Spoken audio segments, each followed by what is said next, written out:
السلام عليكم. sidaynu ognahayba taleefkeena haddii uu lumo badanaa waxaynu wacnaa taleefon lambarkeena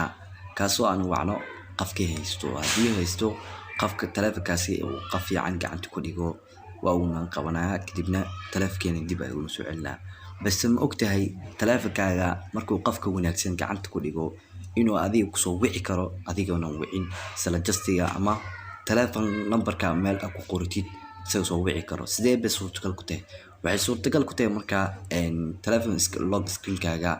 inaad ku qoratid macluumaad lagala soo xiriiro hadday noqoto taleefon lambarkaaga ama hadday noqoto gurigaaga lambarkiisa ama address gurigaaga marka muuqaalkeena maanta waxaan ku qaadanaynaa sida aad ku qoran kartid screen logga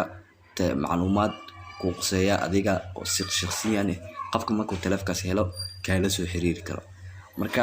muuqaalkeena intaan ugu galin waxaan ku codsan lahaa inaad subscribe saartaan like-tan waa dhiirigelin comment-gana fikirkiina noogu dhaafa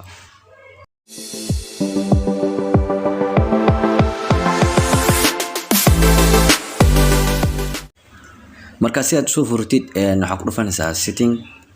setting markaad tagtid kadibna waxaad ka tagaysaa meesha ay ku qoran tahay lock screen meeshaas ay ku dhufanaysaa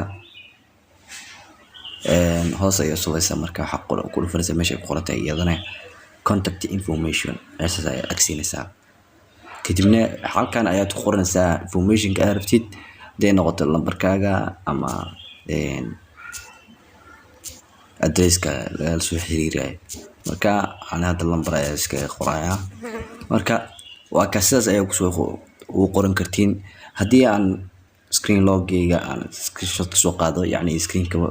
caadi ma duubi kari marka screenshot ka soo qaado sidan ayuu isku baxaa fadlan muuqaalkan ka gashay like saar subscribe saar si muuqaalo badan oo xiiso sidan oo kale aan soo gelin